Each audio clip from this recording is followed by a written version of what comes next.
تو پھر ڈر گیا کہ یہ وہی بچہ ہے جو میرا پچھلوں کا کیا پتا جنہوں نہیں مانا تھا اللہ کو کیا ہوا۔ اب کوئی شخص کہتا ہے کہ معاذ اللہ میں نبی ہوں، تمہارا رب کون سا ہے؟ کس رب کی بات کرتے ہیں؟ کہا آپ وقار غلبہ چاہتے ہیں، ہیبت، اور یہ دھکے مار کے باہر نکال دو۔ یہ ہمارے دشمن مہینے کے سفر کے فاصلے پر ہوتا ہے، خدا اس کے اور حالوں یاد رکھو۔ فرعون سے بات کرتے ہوئے حضرت موسیٰ علیہ السلام کے حوالے سے ہم گزشتہ کئی جمعوں سے گفتگو کر رہے ہیں، اور قرآن مجید کی سورہ القصص جو کہ 20ویں پارے میں ہے، اور پچھلے جمعہ سورہ طٰہٰ سے ہم نے کچھ کلام کیا جو کہ 16ویں پارے میں، اسی گفتگو کے سلسلے کو آگے بڑھائیں گے۔ ہماری بات اس نقطے پر پہنچی تھی کہ حضرت موسیٰ علیہ السلام مدین سے روانہ ہوئے اور راہ میں آپ کو روشنی نظر آئی، تو آپ وہاں پر آگ کی تلاش میں یا کسی ہاتھی کی تلاش میں جو راستہ بتا دے وہاں تشریف لے گئے، تو وہاں پر خود پروردگار رب العالمین آپ سے ہم کلام ہوئے۔ اس کی تفصیل پر ہم بات کر چکے ہیں۔ میں سورہ طٰہٰ سے بات کو آگے چلاؤں گا، تھوڑا ذکر سورہ القصص سے بھی کروں گا، اور کچھ آیات میں نے سورہ الاعراف میں بھی اس حوالے سے لکھی۔ اللہ پاک فرماتے ہیں ثم جئت علی قدر یا موسیٰ، اے موسیٰ پھر آپ ایک مقررہ وقت پر جو اللہ نے مقدر کیا ہوا تھا اس وقت پر آپ وہاں پر پہنچے جہاں میں نے آپ سے ہم کلام ہونا تھا اور آپ کو شرف رسالت عطا کرنا تھا۔ میں تھوڑا پیچھے جانا چاہتا ہوں۔ ہم نے پچھلے جمعہ پر بات ان آیات پہ ختم کی تھی کہ جس میں حضرت موسیٰ علیہ السلام نے جب اللہ نے فرمایا تھا کہ اذهب الى فرعون انه طغى، اے موسیٰ میں نے آپ کو رسول بنایا، اب آپ فرعون کے دربار میں جاؤ، فرعون راہ سے ہٹ چکا ہے، فرعون باغی و سرکش ہو چکا ہے، اسے جا کے میرا پیغام دو۔ اس پہ حضرت موسیٰ علیہ السلام نے اللہ تعالیٰ سے کچھ پیش کی، معاملات رکھے، اور وہ دعائیں ہمارے لیے آج بھی رہنمائی کا سامان ہیں، اور مومنین پڑھتے ہیں قال رب اشرح لی صدری۔ ہر اللہ سے تعلق رکھنے والا بندہ جو خدا سے کچھ مانگتا ہے تو مانگنے والی چیزوں میں یہ بڑی خاص دعائیں ہیں جو اللہ نے قرآن میں ہمیں سمجھائی۔ رب اشرح لی صدری، پروردگار میرا سینہ میری خاطر کھول دے، یعنی جو مشن اور کام دیا ہے اس پر مجھے شرح صدر دے دے، دل کا اطمینان دے دے۔ وَيَسِّرْ لِي أَمْرِي، اور میری خاطر یہ جو مشن مجھے سونپا ہے اس کے اسباب عطا فرما اور آسان کر دے میرے لیے۔ دیکھیے اللہ ہر شے پر قادر ہے۔ وہ خدا جو حضرت موسیٰ علیہ السلام کو فرعون کے مقابلے میں کھڑا کر رہا ہے، وہ بغیر موسیٰ علیہ السلام کے بھی فرعون کو غرق کرنے پر قادر تھا، مگر اس نے اپنے بندوں کو کچھ خاص شرف دینا ہوتا ہے، کچھ خاص مقام دینا ہوتا ہے، اور دنیا کا جو نظام ہے وہ سارا کا سارا معجزاتی نہیں ہے، اس کے لیے تگودو کرنی پڑتی ہے، جد و جہد کرنی پڑتی ہے، پلان کرنا پڑتا ہے، اس پلان کو ایگزیکیوٹ کرنا پڑتا ہے، تب جا کر نتائج نکلتے ہیں۔ ایک ظالم بادشاہ فرعون مسلط تھا جو قوم بنی اسرائیل پہ ظلم ڈھا رہا تھا، تو اللہ پاک نے اس کے لیے باقاعدہ ایک تحریک چلوائی، اس تحریک کے لیے حضرت موسیٰ جیسا لیڈر پیدا کیا، اور پھر قوم کو ان کے پیچھے کھڑا کیا اور آزادی کی جنگ لڑی حضرت موسیٰ علیہ السلام نے۔ حضرت موسیٰ علیہ السلام توحید کی دعوت بھی دے رہے تھے، کیونکہ فرعون اپنے بارے میں کہتا تھا کہ انا ربکم الاعلی، تمہارا سب سے بڑا رب میں ہی ہوں، معاذ اللہ، توحید کی بھی بات کر رہے تھے۔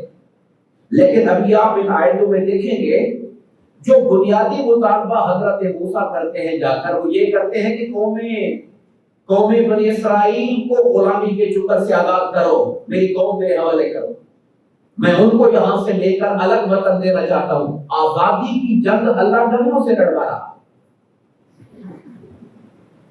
غلامی سے نکلنا، آزاد رہنا، اور آزاد رہ کر پروردگار نے جو قانون دیا ہے اس قانون کے مطابق زندگی بسر کرنا۔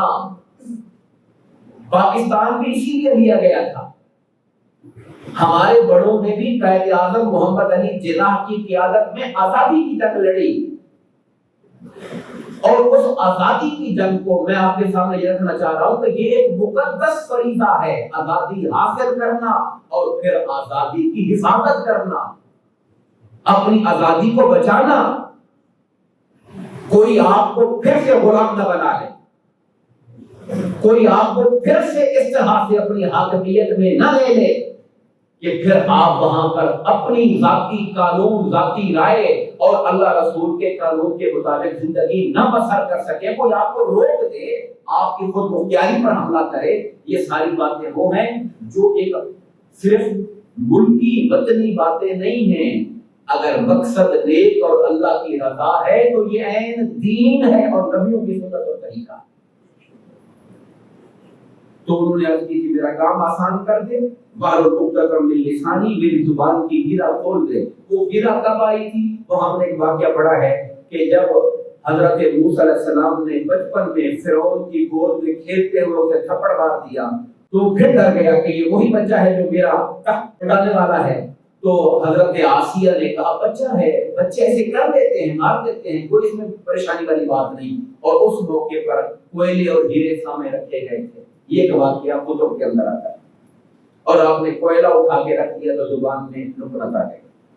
وَجَعَلْنِي وَزِيرًا مِنْ أَهْلِي، میرے گھر والوں میں سے میرے بھائی ہارون کو وزیر بنا اور اس کے ذریعے میری کمر مضبوط کر، میرے کام میں اسے شریک کر، تاکہ ہم اکٹھے تیری تسبیح کریں، تیرا ذکر کریں۔ یہ ساری آپ نے ریکویسٹ درخواستیں اللہ کے سامنے رکھی تھی۔ اللہ نے کیا فرمایا تھا؟ قَالَ قَدْ أُوتِيتَ سُؤَلَكَ يَا مُوسَىٰ، اے موسیٰ آپ نے جو مانگا ہے یہ سب کچھ آپ کو عطا کر دیا گیا ہے۔ آپ اس مشن کے لیے کھڑے ہو، یہ ساری ریکوائرمنٹس ہم نے پوری کر دی۔ اللہ نے سینہ بھی کھول دیا، اللہ پاک نے ان کو ان کے لیے ان کی زبان کی گھیرا بھی کھول دی۔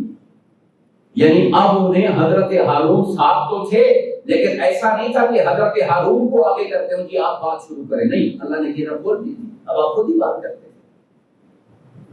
پھر اللہ پاک نے یہاں پر کچھ اور باتیں جب کہا اے موسیٰ ہم نے آپ کی ساری درخواست، ساری دعائیں قبول کر لیں۔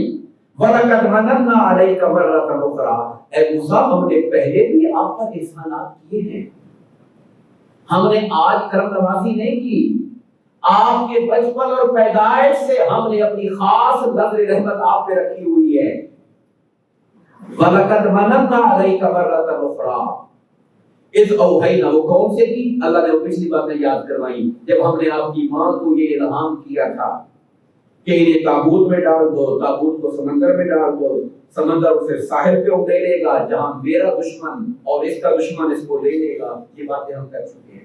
یہاں پر یہ لفظ قرآن کے اندر آ گئے، وَأَلْقَيْتُ عَلَيْكَ مَحَبَّةً مِّنِّي، اے موسیٰ میں نے تیرے چہرے پر اپنی طرف سے محبت ڈالی ہوئی۔ آپ کی منگونی صورت جو دیکھتا تھا اس کے دل میں محبت کا چشمہ بن پڑتا تھا، یہ میں نے ڈالا تھا۔ اگر یہ نہ ہوتا تو فرعون کبھی راضی نہ ہوتا آپ کو گھر میں اپنا بچہ بنا کے پالنے پر۔ یہ میں نے آپ کی محبت، یہ ہم محبت پڑھتے ہیں میم پر پیش، قرآن نے محبت لکھا ہے میم پہ نظر کے ساتھ۔ وَأَلْقَيْتُ عَلَيْكَ مَحَبَّةً مِّنِّي، میں نے آپ کے چہرے پر اپنی طرف سے محبت ڈالی ہوئی۔ اس سے معلوم یہ ہوا کہ اگر کسی کو معاشرہ عزت دیتا ہے، کسی کو معاشرہ احترام دیتا ہے، اللہ نے کسی کو شکل و صورت ایسی دی کہ لوگوں کے دلوں میں وقار پیدا ہو جاتا ہے، تو اللہ کا شکر ادا کرے، اللہ نے ایسا بنایا ہے ہم کو۔ اس میں ہمارا کیا کمال ہے؟ اللہ کا شکر ہے کہ اس نے ہمیں ایک دیدہ ذیل، ایک باوقار پرسنالٹی دی ہے، اس نے شکل و صورت ہمیں اچھی دی ہے۔ حضرت لقمان علیہ السلام شکل کے ظاہراً کالا رنگ تھا ان کا، کسی نے ان پر تنقید کی، ان کے رنگ پر تنقید کی، تو آپ نے کہا نقش کو برا کہہ رہے ہو یا نقاش کو برا کہہ رہے ہو؟ یہ نقش دینے والا کون ہے؟ ہم لوگوں کی شکلوں پہ تبصرے کرتے ہیں، بہت بری بات ہے۔ ہم لوگوں کی فزیک پر، ان کے قد پر، ان کے حلیے پر، ان کی آنکھوں پر، ان کے جسمانی خد و خال پہ کمنٹ کرتے ہیں، یہ ہمارا حق نہیں ہے، نہ ہمیں سیکھ دیتا ہے یہ ہم نے بنایا یا اس نے بنایا، یہ بنانے والے نے بنایا ہے۔ تو اس کے بعد اللہ پاک نے ان کو یاد کروائی ساری باتیں کہ جب تیری بہن چلتی ہوئی آئی تھی اور پوچھا تھا کہ میں بتاؤں یہ جو دودھ نہیں پیتا تو کس کا دودھ پیے گا، تو اس طرح اے موسیٰ ہم نے واپس کر دیا آپ کی ماں کی طرف۔ یہ سورہ کہف کو پڑھ رہا۔ وَقَتَلْنَا نَفْسًا، آپ نے ایک جان کو قتل کر دیا تھا۔ فَنَجَّيْنَاكَ مِنَ الْغَمِّ، بہت پریشان تھے آپ کے، پکڑے جائیں گے، قتل کر دیے جائیں گے، ہم نے آپ کو غم سے بچا لیا تھا۔ وَفَتَنَّاكَ فُتُونًا، ہم نے آپ کو اچھی طرح پرکھا، آزمایا اے موسیٰ آپ کو۔ فَلَبِثْتَ سِنِينَ فِي أَهْلِ مَدْيَنَ، پھر کئی سال آپ مدین میں رہے۔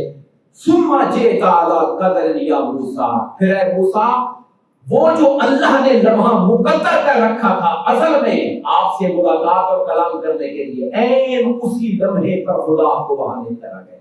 یہ اللہ کا نظام ہے۔ بندہ سوچتا ہے میں کہاں دھکے کھا رہا ہوں، میرا ملک چھوٹ گیا، میرا وطن چھوٹ گیا، مصر سے مدین چلا گیا، 8-10 سال نوکری کرتا رہا، یہ خدا کا نظام ہے۔ اللہ نے آخرکار این اسی لمحے پہ ان کو وہاں بلایا جب ازل سے لکھا ہوا تھا کہ اس وقت اللہ موسیٰ سے کلام کرے۔ اور یہ الفاظ حضرت موسیٰ علیہ السلام کے لیے کمال شان کے الفاظ ہیں۔ وَاصْطَنَعْتُكَ لِنَفْسِي، اے موسیٰ میں نے آپ کو اپنی خاطر چن لیا ہے، اپنی خاطر میں نے چنا ہوا ہے، اور میں آپ کے بچپن سے لے کر آج تک اور آج آپ کو مشن دے کر بھیج رہا ہوں، میں آپ کے ساتھ ہوں، میری رحمتیں، میرا کرم، میری مدد آپ کے ساتھ ہے۔ اب اللہ فرماتا ہے اذهب انت واخوك بآیاتی، اے موسیٰ اب آپ اور آپ کے بھائی دونوں جاؤ میری نشانیاں لے کر، ولا تنیا فی ذکری، اور میری یاد میں کبھی غفلت نہ کرنا، کوتاہی نہ کرنا میری یاد میں۔ اللہ کا ذکر اور اللہ کی یاد کتنی بڑی چیز ہے کہ اللہ حضرت موسیٰ اور ہارون سے فرما رہا ہے میری نشانیاں لے کے جاؤ۔ نشانیاں کون سی تھی؟ وہ جو ڈنڈا سام بن جاتا تھا، اور وہ جو حضرت موسیٰ ہاتھ بغل سے لے کے نکالتے تھے تو لائٹیں چمکتا ہوا ایک سورج کی طرح نکلتا تھا۔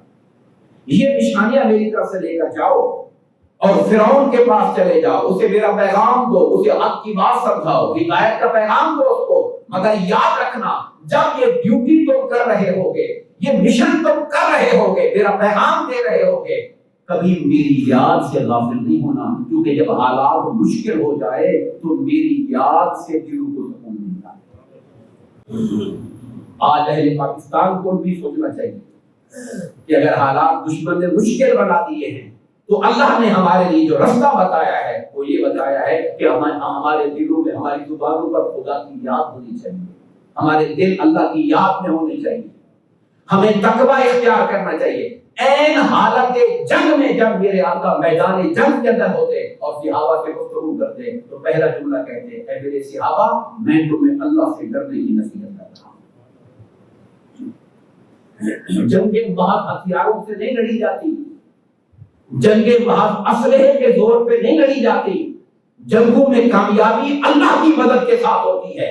اور رب کائنات نے دنیا کو دکھایا کہ بدر کے میدان میں 313 لوگ، جن کے مقابلے میں 3 گنا زیادہ بڑی طاقت اہل مکہ کی، جو اسلحے میں طاقت میں زیادہ تھی، مگر اہل بدر مسلمان جیتے کیوں؟ کیونکہ اللہ کی مدد ان کے ساتھ، اور وہ اللہ کی یاد اور اللہ کے ذکر اور اللہ کے حکم کی تابع فرمانی کر رہے تھے۔ کامیابی کا رستہ خدا کی فرما برداری سے نکلتا ہے، نافرمانی سے نہیں نکلتا۔ ہمیں ڈر کسی دشمن کا نہیں ہے کہ ہمیں وہ خدا نہ خواستہ نیست و نابود کر دے، ہمیں ڈر ہے تو اس بات کا ہے کہ خدا کی نافرمانی سے اللہ کی مدد نہ روک جائے گا۔ اس بات سے ڈرنا چاہیے کہ ہمارے رویوں سے، ہماری بد اخلاقی سے، ہماری بد کرداری سے، ہماری بد دیانتی سے، ہم نے لوگوں کے ساتھ جو ظلم اور زیادتی کرتے ہیں، یہ سارے معاملات کہیں خدا کی رحمت کو ہم سے دور نہ کر دیں، وہ چیز تباہ کرنے والی ہے۔ دشمن کو مجال نہیں ہے کہ ہمیں ہمارا بال بھی کر سکے۔ اس کے بعد اللہ پاک نے فرمایا اذهبا الى فرعون انه طغى۔ اب اللہ تعالیٰ تسلیہ کے لیے دو الفاظ بولتا ہے، اذهبا تو دونوں جاؤ۔ کون دونوں ہو گئے؟ حضرت موسیٰ اور حضرت ہارون۔ اب درمیان میں کیا ہوا؟ وہاں سے حضرت موسیٰ چلے ہوں گے، مصر پہنچے ہوں گے، اپنی والدہ کے گھر پہنچے ہوں گے، بھائی کو بتایا ہوگا کہ ایسے اللہ نے مجھے نبی بنا دیا ہے، میں نے آپ کے لیے دعا کی تھی، آپ بھی میرے ساتھ ہو، تو بھائی چلے ہم اب چل کر فرعون کے پاس ہم نے جانا ہے، اس کو پیغام دینا۔ یہ ساری بات اللہ نے درمیان سے سکپ کر دی، کیونکہ یہ بات خود بتا سمجھ جاتا ہے۔ اذهبا الى فرعون، تم دونوں جاؤ اب فرعون کی طرف، انه طغى، وہ سرکش و باغی ہو چکا ہے۔ فقولا، اب یہ بڑی حیرانی والی بات ہے اور ہمارے لیے عملی نصیحت والی بات ہے، پلے باندھنے والی بات ہے۔ فرمایا جاؤ، فرعون باغی ہو گیا، سرکش ہو گیا، میرا پیغام دو، مگر ساتھ کا فقولا لہو قولا لینا۔ موسیٰ اور ہارون یاد رکھو، فرعون سے بات کرتے ہوئے نرمی سے بات کرنا۔ فرعون ہے، اللہ کا باغی ہے، خدائی کا دعوے دار ہے، اللہ کے سامنے دشمن ہے خدا کا، مگر کہا جب بات کرنا تو نرمی سے بات کرنا۔ معلوم یہ ہوا کہ نرمی سے جو ملتا ہے وہ سختی سے نہیں مل سکتا۔ مگر ہمارے جذباتی لوگ تو ہم جیسے ہوتے اور انہیں اتنی سپورٹ ہوتی ہے، خدا میرے ساتھ ہے، موڑ سے میرے ہاتھ میں، اس نے کو جا کے لا آ کر دینی تھی، اور تو کون ہے تو فلاں اللہ نے کہا نہیں، نرمی سے جا کے بات کر۔ اس لیے لوگ کہتے ہیں، علماء یہ کہتے ہیں کہ فرعون جیسا دشمن ہے، اس سے بھی خدا نرمی سے بات کرنے کی تلقین کرتا ہے، تو جو اللہ کا ماننے والا مسلمان اور مومن ہوگا، خدا اس سے کتنا مہربان ہوگا۔ فقولا لہو قولا لینا، فرعون سے نرمی سے بات کرنا، لعلہ یتذکر او یخشی، شاید کہ وہ نصیحت حاصل کر لے یا ڈر جائے۔ نصیحت حاصل کر لے یعنی اسے بات سمجھ آ جائے، بات پلے پڑ جائے اور وہ آپ کا راستہ قبول کر لے، دعوت قبول کر لے۔ یا جب آپ اسے ڈرائیں کہ اگر نہیں مانو گے تو اللہ کا قہر آئے گا، عذاب آئے گا، تباہ و برباد ہو جاؤ گے، ہو سکتا ہے اس سے ڈر جائے، قبول نہ کرے لیکن ڈر کے مخالفت چھوڑ دے۔ اللہ نے کہا نرمی سے بات کرنا، اور یاد رکھیے اکیلے موسیٰ علیہ السلام اور ہارون علیہ السلام ہیں، اب فرعون جیسا ظالم و جابر بادشاہ ہے، آپ جانتے ہیں جو بڑے عہدے والا بندہ ہو، آپ اس سے تھوڑی سختی سے بات کریں گے وہ الٹا بگڑ جائے گا۔ یہ بھی نفسیات ہے نا کہ وہ الٹا بگڑ جائے گا، آپ کی بات کو نہیں سنے گا، نکالو ان کو یہاں سے، یہ کہاں سے بات کرنے آگے میرے پاس۔ تو کہا نرمی سے بات کرنا۔ حضور نبی اکرم صلی اللہ علیہ وسلم آقا گھر میں تھے، ام المؤمنین حضرت عائشہ روایت فرماتی ہیں، ایک یہودی آیا اور سرکار کو بلایا اور آگے کہتا ہے السلام علیکم۔ اس نے اس طرح سے سلام کیا کہ لام کھا گیا درمیان سے، یعنی السلام علیکم، مجھے کہتا ہے السلام علیکم، اس کا معنی یہ بد دعا ہے، اس کا معنی ہے موت آیا، معاذ اللہ۔ حضرت عائشہ بڑی عالمہ خاتون تھی، ان کے کان میں یہ بات پڑی تو سرکار کی محبت میں ان سے رہا نہ گیا، انہوں نے کہا تجھ پر خدا کی موت آئے، اللہ کی لعنت ہو، تاب خدا۔ آقا نے کہا عائشہ ذرا نرمی اختیار کرو، تھوڑا نرمی اختیار کرو۔ انہوں نے کہا آقا سنا نہیں اس نے کیا کہا آپ سے؟ حضور نے کہا جو کچھ اس نے کہا تھا میں نے اس کا جواب دے دیا تھا۔ اس نے کہا تھا السلام علیکم، میں نے کہا وعلیکم۔ اس نے کہا تھا کہ آپ پر معاذ اللہ موت آئے، میں نے کہا تھا تم پر، تو میں نے جواب دے دیا تھا، بات ختم ہو گئی تھی۔ وعلیکم کا معنی کیا ہوتا ہے؟ تم پر۔ تو اتنا جواب کافی تھا۔ اور پھر آقا نے فرمایا کہ عائشہ اللہ تعالیٰ نرمی کرنے والا ہے، نرمی کرنے کو پسند کرتا ہے، اور نرم رویہ اختیار کرنے پر اللہ جو دیتا ہے وہ سختی سے نہیں دیتا ہے۔ لوگوں کے دلوں میں نرمی سے جو جگہ بن سکتی ہے وہ سختی سے کبھی نہیں بنتی۔ اللہ تعالیٰ نے قرآن میں ہمارے آقا پر احسان جتایا، یہ کہہ کر فَبِمَا رَحْمَةٍ مِّنَ اللَّهِ، اے حبیب یہ آپ پر اللہ کی رحمت ہے کہ اللہ نے آپ کا دل نرم کیا ہوا ہے۔ اگر آپ سخت ہوتے، تند مزاج ہوتے تو عاشقوں کا جھرمٹ یہاں نہ ہوتا، لوگ بھاگ جاتے، سختی سے لوگ بھاگ جاتے ہیں۔ آپ نرم ہیں تو لوگ جانیں قربان کرنے کے لیے تیار ہیں. یہ ہمارے لیے بہت بڑی دعوت اور سوچ اور فکر کا پیغام ہے کہ فرعون جیسے شخص کے پاس بھی اللہ بات کرنے کے لیے بھیج رہا ہے تو نرمی کا حکم دے کے بھیج رہا ہے. اب حضرت موسیٰ علیہ السلام پھر اب یہ تقاضا بشری دیکھیے، فرماتے ہیں کالا، اب وہ دونوں اللہ سے کہتے ربنا اننا نخاف ان یفرط علینا، ہمیں ڈر ہے کہ ہمارے ساتھ وہ زیادتی نہ کرے، او ان یطغی، یا کوئی سرکشی نہ کرے. ہمیں یہ ڈر ہے ایسا نہ ہو کہ ہم جائیں اور وہ جاتے ہی اس کے ملازموں سے کہہ دو اٹھا کے کو جیل میں ڈال دو یا دھکے مار کے باہر نکال دو یا ہمارے قتل کا آرڈر کر دے تو ساری تبلیغ ختم ہو جائے گی، پھر مشن کیسے حاصل ہوگا. اب حضرت موسیٰ علیہ السلام کے ذہن میں خدشات ہے کہ وہ ایک سلطنت کا فرما روا ہے، مالک ہے، فرعون ہے، میں اکیلا بندہ ساتھ بھائی ہم جائیں گے، ہو سکتا ہے آگے سے وہ بدتمیزی کرے میرے ساتھ، اور جب ذات کی بدتمیزی الگ بات ہے، وہ اٹھا کے ہمیں ملنے ہی نہ دے، اٹھا کے پھینک دے، جیل میں ڈال دے یا قتل کا آرڈر کر دے تو پھر ہماری تبلیغ کیسے ہوگی، مشن کیسے حاصل ہوگا، مولا تیرا پیغام کیسے پہنچائیں گے. قال لا تخافا، خدا نے فرمایا ڈرنا بالکل بھی نہیں ہے، انی معکما، موسیٰ پریشان نہ ہو، میں اللہ تمہارے ساتھ ہوں گا. اسمع وارا، میں ساری باتیں سن بھی رہا ہوں گا، سب کچھ دیکھ بھی رہا ہوں. ایک اور مقام پہ اللہ پاک نے فرمایا کہ ہم نے موسیٰ علیہ السلام کو سلطان دیا. سلطان کا معنی ہوتا ہے ہم نے ان کو غلبہ دیا، ایسی ہیبت اور وقار دیا کہ فرعون جیسے دشمن کو بھی یہ جرأت نہیں ہو سکتی تھی کہ آپ کی بات نہ سنے اور آپ کے ساتھ بدتمیزی کرے. یہ جو سلطان ہے، سلطان یہ لفظ سمجھیے، ہمارے آقا نے دعا مانگی، اللہ نے کہا حبیب یہ مانگو مجھ سے، قل رب ادخلنی مدخل صدق واخرجنی مخرج صدق واجعلنی من لدنک سلطانا نصیرا. اے نبی آپ یہ مجھ سے کہو، اے اللہ جب مجھے کسی شہر میں داخل کر تو سچائی اور وقار سے داخل کر، جب میں کسی شہر سے نکلوں تو سچائی اور وقار سے نکلوں، اور میرے ساتھ اپنی مدد کرنے والی طاقت اور غلبہ مجھے عطا فرما دے. یہ اللہ حضور سے کہہ رہا ہے کہ مجھ سے مانگو. آپ اللہ کے خزانے میں سب کچھ ہے. کہاں آپ وقار غلبہ چاہتے ہیں، ہیبت اور روب چاہتے ہیں، آپ مجھ سے مانگے. اور آقا فرماتے ہیں اللہ نے مجھے نبیوں پر یہ فضیلت دی ہے، ان میں سے ایک فضیلت یہ ہے نصرت بالرعب، اللہ نے روم کے ذریعے میری مدد کی. دشمن مہینے کے سفر کے فاصلے پر ہوتا ہے، خدا اس کے دل میں میرا روب ڈال دیتا ہے. تو یہ اللہ کی مدد ہوتی ہے انسانوں کے ساتھ تو دیکھ کر دل میں روب آ جائے، یہ اللہ کی مدد ہوتی ہے. واقعہ ہو.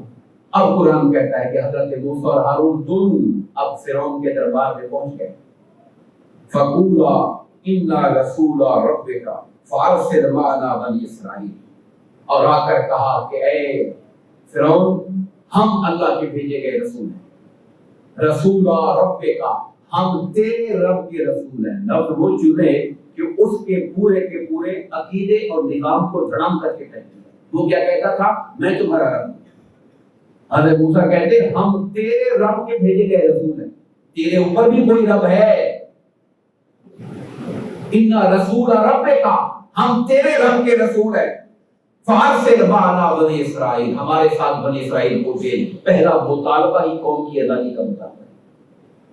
فارسل معنا بنی اسرائیل، بنی اسرائیل کو غلامی سے آزاد کر، انہیں ہمارے ساتھ بھیج. لا تعذبہم، انہیں ٹارچر نہ کر، انہیں سزائیں نہ دے. قد جئناک بآیۃ من ربک، ہم تیرے رب کی طرف سے نشانی لے کر آئے ہوئے ہیں.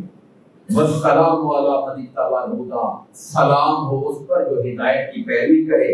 انا قد اوحی الینا ان العذاب علی من کذب وتولی، اور ہمیں اللہ نے یہ پیغام دیا ہے کہ جو شخص جھٹلائے گا میرے پیغام کو اور نہیں مانے گا اس پہ اللہ کا عذاب آئے گا. یہ میسج تھا اللہ کا جو حضرت موسیٰ نے فرعون کے دربار میں. سورہ الاعراف میں یہ بات آئی، اس نے پوچھا کیا نشانی ہے اللہ کے رسول. اب یہ بات سمجھنے والی ہے، ایسے کوئی کہہ دے کہ اللہ کا رسول، اللہ نے مجھے کہا ہے یہ کرو تو نشانی مانگنی چاہیے. اب جب آقا خاتم الانبیاء آ گئے اب نشانی مانگنے کا بھی سوال کرتے ہیں. میں نے ایک لفظ کہا ہے پچھلے انبیاء کے، آقا کی آمد کے بعد چونکہ آقا پر ایمان ہے کہ اب خاتم الانبیاء ہے، آقا کے بعد کوئی نبی نہیں آئے گا۔ علماء نے لکھا اب کوئی شخص کہتا ہے کہ معاذ اللہ میں نبی ہوں، اس سے کوئی کہے دلیل دے تو دلیل مانگنا ہی کفر ہے، اس لیے کہ کوئی نبی جب آ ہی نہیں سکتا، دلیل کا مطلب یہ کہ آپ سوچ رہے ہو کہ شاید ہو، دلیل کا مطلب تو یہ ہوتا ہے نا، ہاں جی کوئی دلیل دے، یہ کوئی دلیل ہے تو مانے، آپ کو کوئی سوال ہی پیدا نہیں ہوتا، یہ چیپٹر کلوز ہو گیا نبوت والا، آقا و نبوت ختم ہو گئی۔ آقا سے پہلے جتنے پیغمبر آئے اور جب خود آقا بھی دنیا میں آئے تو اللہ نشانیاں دے کے نبیوں کو بھیجتا ہے تاکہ وہ جا کے بتائے ہم اللہ کے رسول ہیں۔ اب کوئی کہے میں اللہ کا رسول ہوں تو نشانی بھی پھر ایسی ہونی چاہیے نا کہ اللہ کی قدرت نظر آئے اس کے اندر، اللہ کی شان نظر آئے اس کے اندر۔ تو حضرت موسیٰ علیہ السلام نے ڈنڈے کو چھوڑا جب فرعون نے کہا کیا نشانی ہے کہ تم اللہ کے رسول؟ ایک اور جگہ پہ اور بھی باتیں آ رہی ہیں، فرعون نے کہا وہی نہیں ہو تم جو ہمارے گھر میں پڑھتے تھے، یہ بات بھی قرآن میں لکھی ہے، ہمارے گھر میں پڑھے، معاذ اللہ استغفر اللہ، ہمارے ٹکڑے لوگ کھاتے تھے اور ہم نے تمہیں کئی سال تک پرورش کی پالا، آج ہمارے سامنے کھڑے ہو کے باتیں کر رہے ہو۔ یہ جملے بھی فرعون نے کہے۔ دنیا دار لوگ ایسے ہی کرتے ہیں کہ جب انہیں سچ بات بتائی جائے تو وہ کردار خوشی پر اتر آتے ہیں۔ تو اس پر موسیٰ علیہ السلام نے اپنا ڈنڈا چھوڑا تو وہ آئی کہا کر کے قرآن کہتا ہے صوبان مبین، لوگوں نے منظر کشی کی کہ اتنا بڑا سانپ تھا، ہمیں اس پر کوئی مستند بات نہیں ملی، کوئی مستند روایت نہیں ہے۔ بعض نے کہا لوگوں نے یہ قصے بیان کیے کہ اس کا اللہ نے اتنا بڑا بنایا تھا کہ جب وہ اپنا منہ کھولتا تھا اس کا منہ کا ایک جبڑا نیچے اور دوسرا پوری چھت تک چلا جاتا تھا۔ اب یہ ہمیں نہیں معلوم کہ بات سچی ہے جھوٹی ہے، اللہ نے اتنا کہا کہ وہ بڑا زبردست قسم کا، اس کو زبردست قسم کا کہا، اللہ نے کچھ کہا ہے تو کچھ تو ہوگا اس کے اندر، کچھ تو اس کے اندر ایسی بات ہوگی کہ اللہ کہہ رہا ہے کہ ہم نے بڑا واضح زبردست قسم کا ایک بہت بڑا اجزا ان کے ساتھ کر دیا۔ اور جب اس نے اپنا منہ کھولا ہوگا دربار میں، ان کی کیفیت آپ سمجھ سکتے ہیں کہ ان پہ گزری کیا ہوگی۔ فرعون بھی کہتے بھاگا اپنے تخت سے، اللہ موسیٰ پکڑو واپس کرو اس کو، واپس کرو اس کو، آپ نے ہاتھ رکھا، واپس ڈنڈا بن کیا آپ کے ہاتھ میں۔ پھر دوسرا معجزہ آپ نے جو قرآن اللہ نے ان کو دیا تھا، بغل میں ہاتھ کیا اور جب باہر نکالا تو صرف یہ نہیں کہ ایک ہاتھ کا اپنا کلر ہوتا ہے، روشنی پڑتی ہے، وہ ایسا روشن ہوتا تھا کہ جیسے اندھیرا ہو تو پورا کمرہ روشن ہو جائے، اس طرح سے روشنی آپ کے ہاتھ سے نکلتی۔ تو آپ لوگوں کو یہ نشانیاں دی اور پھر کہا کہ کامیاب وہی ہوگا، سلامتی اسی کے لیے ہے جو ہدایت کی پیروی کرے گا، اور اس کے لیے اللہ کا عذاب ہے جو جھٹلائے گا اور منہ پھیر دے گا۔ اس پر اس نے پھر پوچھا کہ یہ کیسی باتیں کر رہے ہیں؟ اب ظاہر درباری بیٹھے ہوئے ہیں، مجمع لگا ہوا ہے فرعون کے دربار میں، اور فرعون کا دعویٰ کیا ہے کہ میں خدا ہوں، دعویٰ یہ ہے کہ میں رب ہوں۔ اب کوئی بندہ کہے کہ اللہ نے مجھے بھیجا ہے، تمہارے رب نے مجھے بھیجا ہے، اس نے وہاں پر چکر بازی پینترے پہ بڑے چلنے ہیں ان کو ناکام کرنے کے لیے۔ وہ کہتا ہے کالا فمن رب کو یا موسیٰ، اے موسیٰ تمہارا رب کون سا ہے، کس رب کی بات کرتے ہو؟ فمن رب کا یا موسیٰ، تمہارا پروردگار کون ہے؟ آپ نے کہا رب الذی اعطی کل شیء خلقہ ثم ہدی، ہمارا پروردگار وہ ہے جس نے ہر شے کو پیدا کیا اور اسے زندگی گزارنے کا سلیقہ سکھایا۔ ہم اللہ کی مخلوق ہیں، اللہ نے ہمیں بنایا، ہمارے جوڑے بنائے، اللہ نے جانور بنائے ان کے جوڑے بنائے، اللہ نے پودے بنائے ان کے جوڑے بنائے، یہ ساری کائنات اور انہیں ان کی زندگی کا رنگ اور ڈھنگ اور اس کی ضرورت کے خدا نے پیدا کیے۔ ہمارا پروردگار وہ ہے، تو کہاں کا پروردگار ہے؟ اللہ تو وہ ہے جس نے ہم سب کو پیدا کیا ہے، ہمارے جوڑے بنائے ہیں، پھر ہماری ضرورتوں کا سامان پیدا کیا ہے۔ قال فما بال القرون الاولى، فرعون کہتا ہے اچھا میں پچھلوں کا کیا پتا جنہوں نہیں مانا تھا اللہ کو، کیا ہوا؟ جنہوں نہیں مانا اللہ کو پیچھے ان کے ساتھ کیا ہوا؟ یعنی کہنا ہی چاہتا ہے میں نہیں مانوں گا تو کیا کرے گا تم؟ قال فما بال القرون الاولى، وہ جو پچھلی قومیں گزری خدا کو نہ ماننے والی ان کا کیا ہوا؟ موسیٰ علیہ السلام جواب دیا قال علمها عند ربی فی کتاب، ان کے بارے میں علم میرے اللہ کے پاس ہے، خدا ان کے ساتھ کیا کر رہا ہے، ان کی قبروں میں کیا ہو رہا ہے، قیامت کو کیا ہونے والا ہے، یہ میرے اللہ کے اختیار میں ہے، خدا ان کے ساتھ کیا سلوک کر رہا ہے. لا یضل ربی ولا ینسا، میرا رب نہ تو بھولتا ہے کسی چیز کو اور نہ بھٹکتا ہے. ایسا نہیں ہے کہ اللہ بھول جائے گا کہ اس نے کیا کیا، وہ سب اللہ کے ریکارڈ میں لکھا ہوا ہے. ہر کوئی اپنی سزا بھگتے گا قیامت کے دن. اللہ پھر آپ نے خدا کا تعارف کرایا. اللہ جعل لكم الارض مہدا، میں اس خدا کی بات کر رہا ہوں جس نے زمین کو بچھونا بنایا. وَسَلَكَ لَكُمْ فِيهَا سُبُلًا، زمین نے کئی راہیں بنائی. ریگستانی رستے الگ ہیں، پہاڑی رستے الگ ہیں، دریائی سمندری رستے راہیں الگ ہیں، دوسرے بنائی ہیں. وَأَنزَلَ مِنَ السَّمَاءِ مَاءً، آسمان سے پانی اتارنے والا وہ خدا ہے میرا. وَأَخْرَجْنَا بِهِ أَزْوَاجًا مِّن نَبَاتٍ شَتَّىٰ، ہر طرح کی پیداوار اور دنیا کی جڑی بوٹیاں اور فصلات کو زمینوں کے اندر اگانے والا جو ہے وہ میرا خدا ہے، جو کہتا ہے کلو، لوگوں تم بھی کھاؤ، وَرُوا أَنْعَامَكُمْ، اپنے مویشیوں کو بھی کھلاؤ. إِنَّ فِي ذَلِكَ لَآيَاتٍ لِأُولِي النُّهَىٰ، عقل والوں کے لیے اس میں بڑی نشانیاں ہیں. اگر سوچو گے تو سمجھ آ جائے گا کہ کوئی ہمارے سامنے پیدا ہونے والا کائنات کا رب نہیں ہو سکتا. رب وہ ہے جو سب کو پیدا فرمانے والا. دعا فرمائیے اللہ تبارک و تعالی تعلیمات قرآن کو سمجھنے اور ان پر عمل کرنے کی توفیق عطا فرمائے. آمین. وما علینا الا